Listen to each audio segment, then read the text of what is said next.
আমি বিছানায় শুয়েছিলাম। মনে মনে ভাবছিলাম মা আর খালা আসলে কিছুক্ষণ গল্প করব। চোখ বন্ধ করে শুয়ে থাকলেও ঘুম আসছিল না। অপেক্ষা করছিলাম কখন তারা আসবে। প্রায় ঘণ্টা খানেক পর এ কথা বলতে বলতে তার ঘরে ঢুকল। খাল আমাকে বলল, তুই কি মাঝখানে ঘুমাবি? মৃদু হেসে বলল, না, তুই মাঝখানে শুয়ে পড়। কিছুক্ষণ পর মৃদু কণ্ঠে কেউ ডাকল, তুই কি ঘুমিয়ে পড়েছিস? আমি চুপচাপ ছিলাম আর কিছু না বলেই আজকের গল্পটা অনেক বেশি স্পেশাল, তাই কেউ মিস করো না। দয়া করে গল্পগুলো ভাল লাগলে ভিডিওটি লাইক, শেয়ার এবং চ্যানেলটি সাবস্ক্রাইব করো প্লিজ। আমার নাম রিফাত। বেশ কিছুদিন ধরে আমার খালার বাড়ি যাওয়ার সুযোগ হয়নি। খালা মাঝে মাঝে ফোন করতেন, কিন্তু সেই সময় আমি আমার মাস্টার্স ডিগ্রির ফাইনাল পরীক্ষার প্রস্তুতিতে খুব ব্যস্ত ছিলাম। এখন পরীক্ষার ফলও বেরিয়ে গেছে এবং আমি একটা ভালো চাকরির সন্ধানে আছি। তবে খালার সাথে কাটানো মধুর মুহূর্তগুলো এখনও আমার মনে গেঁথে আছে। আমি প্রায়ই ভাবি খালার সাথে দেখা করার জন্য আবার কখন যাব, কারণ খালা আমাকে খুব ভালোবাসে। খালা দেখতে অনেক সুন্দর ছিলেন। তিনি একটু স্বাস্থ্যবান হওয়ায় তাকে আরও সুন্দর লাগে। তার হাতে রান্না করা খাবার খেয়ে কিছুদিন কাটানোর ইচ্ছে আমি ঠিক করলাম যে এবার খালার বাড়িতে গিয়ে কিছুদিন থাকব। খালার সাথে অনেক সময় কাটাব, অনেক গল্প করব, কারণ অনেক দিন থেকে খালার সাথে দেখা হয় না।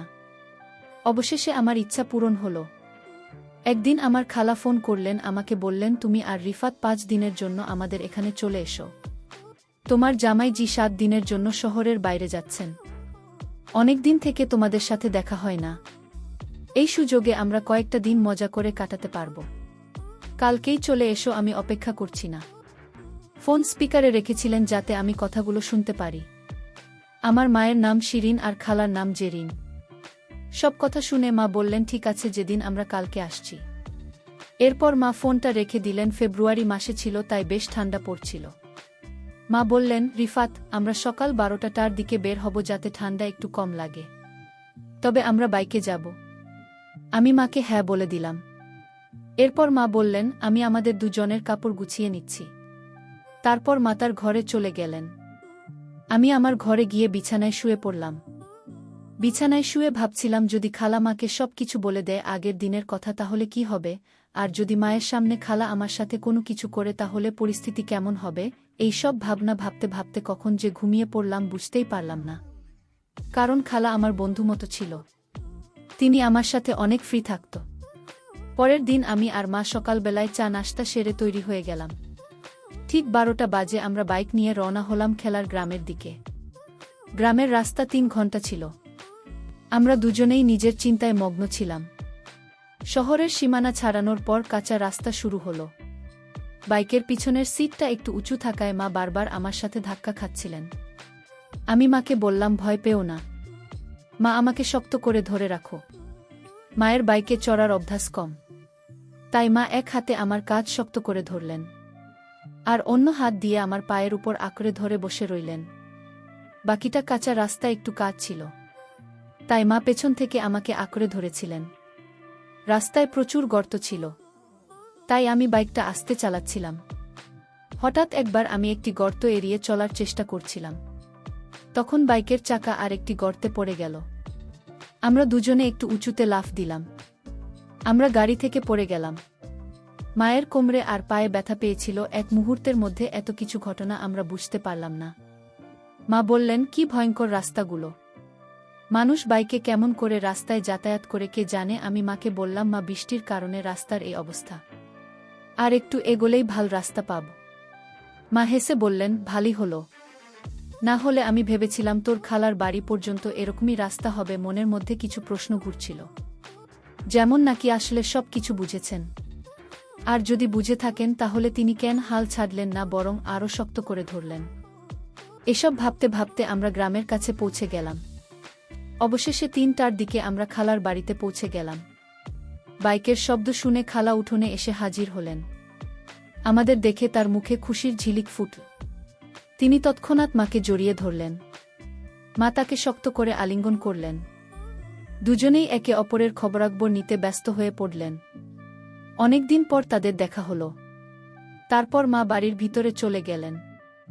এরপর খাল আমাকে জড়িয়ে ধরে বললেন, কি রে দুষ্টু, এতদিন হয়ে গেল, আসার নাম নেই। আর হ্যাঁ, তুই এত সাজগোজ করে কেমন করে এলি? এবার তোমাকে সব বলতেই হবে। আর তোর বিয়ের কথাও বলতে হবে, যাতে তাড়াতাড়ি তোর বিয়ে দেওয়া যায়। আমি একটু দূরে সরে গিয়ে বললাম, কি বলছো খালা, এসব কি? খাওলাহ এসে বাড়ির ভিতরে চলে গেলেন, আর আমি বাইক থেকে ব্যাগ নিয়ে ভেতরে ঢুকে পড়লাম। মা আর খালা তখন রান্নাঘরে গল্প করছিলেন। আমি ব্যাগ রেখে ফ্রেশ হতে চলে গেলাম। ফ্রেশ হয়ে কাপড় বদলানোর পর বড় ঘরে গিয়ে বসলাম। এদিকে মা আর খালা ডাইনিং টেবিলে খাবারের প্লেট সাজাচ্ছিলেন। হঠাৎ খালা আমাকে ডেকে বললেন, এসব খেতে বসো। আমি তাদের সাথে বসে খাবার খেতে শুরু করলাম। খাওয়ার সময়ে বিভিন্ন বিষয় নিয়ে কথা হচ্ছিল। সবার সঙ্গে মজা করতে করতে খাওয়া শেষ হলো। তখন মা বললেন, যেদিন কি বলবো তোকে, রাস্তা এতটাই খারাপ ছিল যে বাইকে ধাক্কা খেতে খেতে আমার কোমর আর শরীর ব্যথা হয়ে গেছে। পুরো শরীরটাই যেন ব্যথায় ভরে গেছে। এখন তুই কিছু কর, আমি বেশ অসুস্থ হয়ে পড়ছি। এ কথা শুনে খালা বললেন, কোনো চিন্তা করিস না, রিফাত খুব ভালো মালিশ করে। একবার আমার শরীর খুব ব্যথা করছিল, তখন ওই আমাকে মালিশ করেছিল। তারপরে আমার পুরো শরীর একদম হালকা লাগছিল। এত কথা বলে খালা আমাকে চোখ মেরে বললেন, রিফাত, তোর মায়ের শরীরটা ব্যথা করছে, মালিশ করে দিস, পরে আরাম পাবে। আমি সম্মতি জানিয়ে ঘরে চলে গেলাম। কিন্তু মনে মনে একটা প্রশ্ন ঘুরতে লাগল, খালা কেন বললেন যে আমি ভালো মালিশ করি? সত্যিই কি তিনি মজা করছিলেন, না মায়ের সাথে আমার ঘনিষ্ঠতা বাড়াতে কিছু একটা পরিকল্পনা করছেন? খেলার এই আচরণের পেছনে কি উদ্দেশ্য ছিল তা ভেবে আমার মধ্যে অস্থিরতা বাড়ছিল। খালা আর মা তখন রান্নাঘরে পরিষ্কার করছিলেন, আর আমি দূর থেকে তাদের দিকে নজর রাখছিলাম। তাদের দেখতে এবং তাদের দুজনের সৌন্দর্য একই রকম মনে হচ্ছিল। তারা ধীরে ধীরে কথা বলেছিলেন, তবে আমি ঠিকভাবে কিছু শুনতে পারছিলাম না। কিন্তু কেন জানি না, মনে হচ্ছিল তারা আমার কথাই বলছিলেন। কিছুক্ষণ পর তারা দুজনেই রান্নাঘর থেকে বেরিয়ে এসে বড় ঘরে বসে পড়লেন। তখন বেলা 4টা বাজে। খালা বললেন, সেদিন তুই একটু কাপড় বদলে নিয়ে গাউন এনেছিস, যদি না আনিস তাহলে আমারটা নেই। তারপর এক গ্লাস পানি খেয়ে শুয়ে পড়। তারপর রিফাত ও শরীরটা মালিশ করে দেবে, যাতে তো শরীরের ব্যথা কমে যায়। এটুকু বলেই তারা দুজনে শোবার ঘরে চলে গেলেন। আমি বসে বসে ভাবছিলাম, জীবনে কখনো এমন ধরনের কাজ করিনি। কিছুক্ষণ পর খালা রান্নাঘর থেকে একটা পাত্রে কিছু নিয়ে এসে বললেন, চল, সময় হয়েছে। আমি কিছু না বলে চুপচাপ তার পেছনে শোবার ঘরে গেলাম। সেখানে গিয়ে দেখি মা বিছানায় শুয়ে আছেন। মায়ের পা এবং শরীরে প্রচণ্ড ব্যথা ছিল, কারণ তিনি গাড়ি করে আসার সময় পড়ে গিয়েছিল। মাকে দেখে মনোযোগ দিয়ে তাকিয়ে রইলাম। হঠাৎ খেয়াল করলাম খালা আমার পাশে দাঁড়িয়ে আছেন। খালা হেসে বললেন, কি দেখছিস রিফাত, আগে কখনো কি তোর মাকে দেখিসনি? তোর মাকে একটু তেল দিয়ে মালিশ করো, তার অনেক কষ্ট হচ্ছে। মায়ের ব্যথা লাঘব করার জন্য আমি বিছানার পাশে বসে একটু চিন্তায় পড়ে গেলাম। তখন খালা ছোট্ট একটা পাত্রে তেল এনে আমার হাতে দিলেন এবং বললেন, শুরু করো, পা থেকে শুরু করো। আমি আস্তে আস্তে মায়ের পায়ে তেল লাগাতে শুরু করলাম। খালা পাশে বসে মনোযোগ দিয়ে আমার কাজ দেখছিলেন। যদি আমি প্রথমে একটু সংকোচ বোধ করছিলাম, তবুও ধীরে ধীরে কাজটা চালিয়ে গেলাম, কারণ মাকে সুস্থ করতে হবে। আমার মনের ভেতর শুধু একটাই চিন্তা ছিল, মাকে সুস্থ করতে হবে। মা মুখটা একটু ঘুরিয়ে নিলেন। এরপর খালা একটু দূরে শুয়ে আমাকে জিজ্ঞেস করলেন, কেমন লাগছে সেদিন? মা বললেন, এখন কিছুটা ভালো লাগছে। যেদিন তুই থাকলে আজ একটু ভিন্ন কিছু করলাম। তুই অনেক কিছু জানিস। খালা তখন মায়ের মাথায় হালকা চাপ দিয়ে বললেন, এত বাচ্চার সব কথা বলছিস কেন? রিফাত তো পাশে রয়েছে, সে কিভাবে? মা একটু লজ্জা পেয়ে হাসলেন এবং বললেন, আরে যেদিন আর কথা বাস না হলে পুরো ব্যাপারটা নাটকের মতো হয়ে যাবে।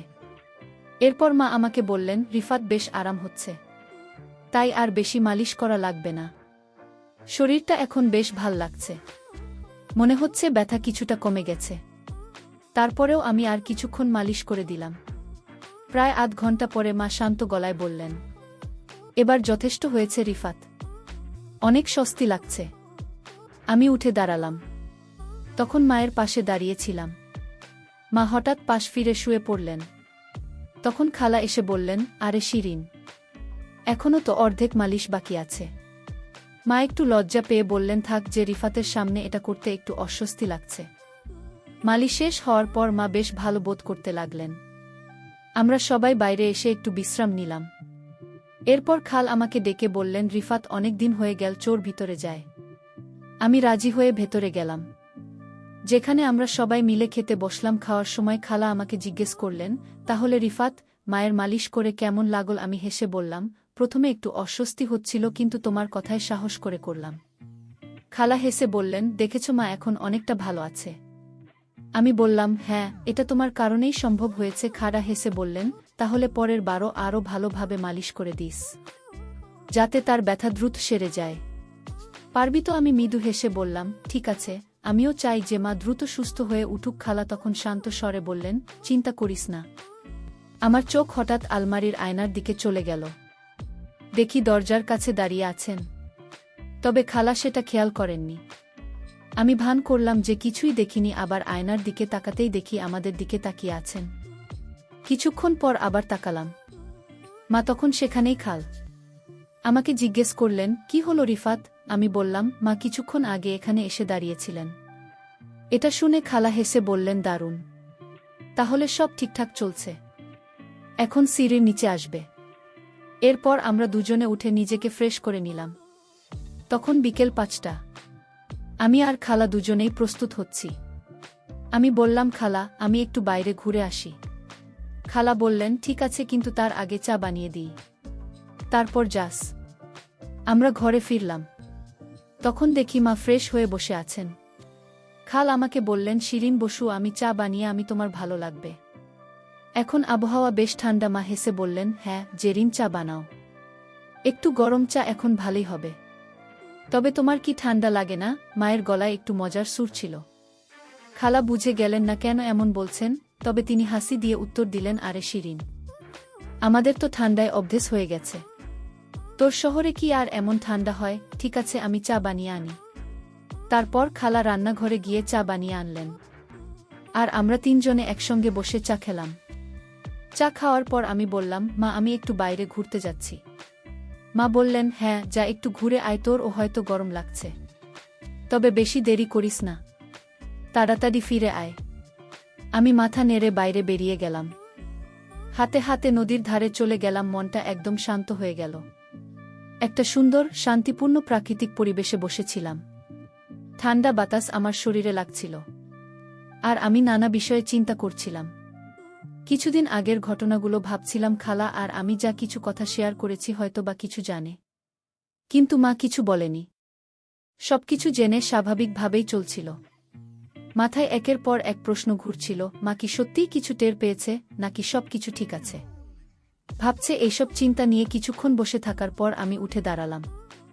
তখন বাইরে অন্ধকার ঘনিয়ে আসছিল, আর ঠান্ডা বাতাস আরও বাড়ছিল। ধীরে ধীরে বাড়ির পথে রওনা হলাম। বাড়ি পৌঁছাতে রাত প্রায় 8টা গেল। ভিতরে ঢুকে দেখি মা আর খালা রান্নাঘরে রাতের খাবার তৈরি করছেন। আমাকে দেখে মা মিষ্টি গলায় বললেন, আই রিফাত, আগে গরম পানিতে হাত মুখ ধুয়ে নিন, তারপর খেতে বসছি। প্রায় রাত 9টা নাগাদ আমরা সবাই একসঙ্গে খেতে বসলাম। খেতে খেতে আমি বললাম, খালা, এখানে ঠান্ডাটা অনেক বেশি। আমাদের ওখানে এমন ঠান্ডা হয় না। খালা মুচকি হেসে বলল, চিন্তা করিস না, আমার বাড়িতে গিটার আছে, তোর ঠান্ডা লাগবে না। আমি বললাম, সত্যি? তাহলে ঠিক আছে, আজ একটু আগে ঘুমা, বেশ ক্লান্ত লাগছে। খেলার কথা শুনে মজা করে বলল, তুই এত ছোট, ওর আবার কি ক্লান্তি? খালা হেসে বলল, আরে শিরিন এত পথ পাড়ি দিয়ে এসেছে, তার উপর রাস্তার এমন অবস্থা। মা আর কিছু বলল না। আমরা সবাই মিলে গল্প করতে করতে খাওয়া শেষ করলাম। তার পর মা আর খালা রান্নাঘর পরিষ্কার করতে ব্যস্ত হয়ে পড়ল। আর আমি উঠলাম একটু বাইরে হাঁটতে। কিছুক্ষণ পর আমি শোবার ঘরে গেলাম। ঘরটি আগে থেকেই গোছানো ছিল। বিছানায় একটি বড় কম্বল পাতা ছিল, যা দুজনের জন্য যথেষ্ট। আমি কাপড় পরিবর্তন করে কম্বলের নিচে ঢুকে শুয়ে পড়লাম এবং দেওয়ালের দিকে মুখ করে চোখ বন্ধ করলাম। জানতাম তারা রান্নার কাজ শেষ করে আসবে। তবে তখনও অনেক চিন্তা মাথায় ঘুরছিল। আমি বিছানায় শুয়েছিলাম। মনে হচ্ছিল যে তারা এলে গল্প হবে। যদিও চোখ বন্ধ করে শুয়েছিলাম, ঘুম আসছিল না। তাদের আসার জন্য অপেক্ষা করতে লাগলাম। প্রায় 1 ঘন্টা পরে কথা বলতে বলতে তার ঘরে ঢুকল। খাল আমাকে বলল, তুই কি মাঝখানে ঘুমাবি? মা হেসে উত্তর দিল না। তুই ঘুমাস না মাঝখানে? এই কথোপকথন চলতে থাকল আর আমি চুপচাপ শুয়ে রইলাম। আমি শুয়ে থাকার ভান করছিলাম, ওদের কথোপকথন শুনতে শুনতে। কিছুক্ষণ পর ঘরটা একদম শান্ত হয়ে গেল। আমি আস্তে করে কম্বল সরিয়ে দেখলাম ঘরের আলো নিভিয়ে দেওয়া হয়েছে। মনে একটু স্বস্তি পেলাম, কারণ সবাই ঘুমিয়ে পড়েছে মনে হলো। প্রায় ২০ মিনিট এভাবে কেটে গেল, কিন্তু কোনো আওয়াজ শুনতে পাচ্ছিলাম না। আমি একটু সরে গিয়ে অন্যদিকে মুখ করে শুয়ে পড়লাম, কারণ নানা চিন্তা মাথায় ঘুরছিল। ভাবছিলাম আমার নড়াচড়া কেউ লক্ষ্য করল কি, মা কিছু বুঝতে পারছেন, সব ঠিক আছে। ঠিক তখনই একজন মৃদু কণ্ঠে ডাকল, তুই ঘুমিয়ে পড়েছিস। তার স্বরে স্নেহের পরশ ছিল। আমি চুপচাপ ছিলাম যে ঘুমিয়ে আছি, কিন্তু ভেতরে ভেতরে অস্থিরতা বাড়ছিল। তারপর বলল, ভালো করে ঘুমিয়ে পড়, সকলের সব কথা হবে। তার কথায় মনে অনেকটা শান্তি এলো এবং ধীরে ধীরে আমি ঘুমিয়ে পড়লাম।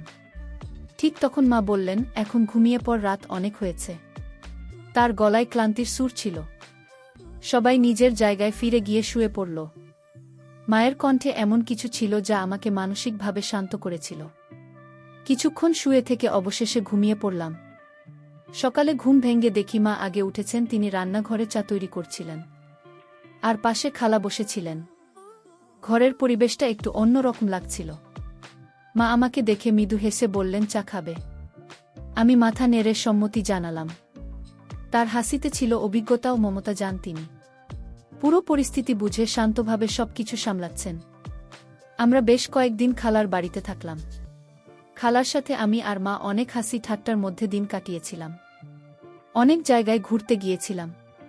কিছুক্ষণ পরে মা খালার দিকে তাকিয়ে বললেন, আচ্ছা, যেদিন আমাদের এখন চলে যাওয়া উচিত, অনেক কাজ বাকি আছে বাড়িতে। আর আমি যখন খালার বাড়ি থেকে বের হচ্ছিলাম, খালা হেসে বললেন, ঠিক আছে, তোমরা যাও। আমার স্বামীও আসার সময় হয়েছে। বিদায় মুহূর্তে পুরো পরিবেশটা হালকা হয়ে গেল। আমি অনুভব করলাম মা কিছু না বললেও সবকিছু সুন্দরভাবে সামলে নিয়েছেন। মা আমার দিকে তাকিয়ে শান্ত স্বরে বললেন, রিফাত, জীবনের সবকিছুর একটা সীমা থাকে, আর সঠিক ভুলের পার্থক্য করা গুরুত্বপূর্ণ। তার কথাগুলো আমার মনে গভীরভাবে ছাপ ফেলে। সেই মুহূর্তে আমি সিদ্ধান্ত নিলাম, জীবনের প্রতি আমার দৃষ্টিভঙ্গি পরিবর্তন করব এবং নতুনভাবে জীবন শুরু করব। মায়ের ধৈর্যশীল ও শান্ত আচরণ আমাকে এমন এক শিক্ষা দিল যা অন্যভাবে উপলব্ধি করা সম্ভব ছিল না। খালার বাড়ি থেকে বিদায় নিয়ে আমি মনে মনে প্রতিজ্ঞা করলাম যে আমার চিন্তা ভাবনা ও কাজকে সঠিক পথে পরিচালিত করব।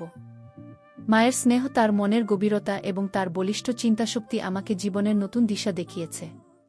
আমি এখন ভবিষ্যতের দিকে আরও আত্মবিশ্বাস ও আশার সঙ্গে এগিয়ে যেতে প্রস্তুত। তার কিছুদিন পর আমার একটি ভালো চাকরি হয়। এখন আমি সব চিন্তা বাদ দিয়ে মন দিয়ে চাকরি করতে থাকি, আর আমার পরিবারের সব দায়িত্ব নেই। এখন আমার মা অনেক খুশি আমার উপর। গল্পটা কেমন লাগল জানাতে ভুলবেন না। আরও মজার মজার রোম্যান্টিক গল্প শুনতে চাইলে ভিডিওটি লাইক, শেয়ার এবং চ্যানেলটি সাবস্ক্রাইব করতে এবং বেল আইকনটি ক্লিক করতে ভুলবেন না। ভিডিওটি দেখার জন্য তোমাদের অসংখ্য ধন্যবাদ।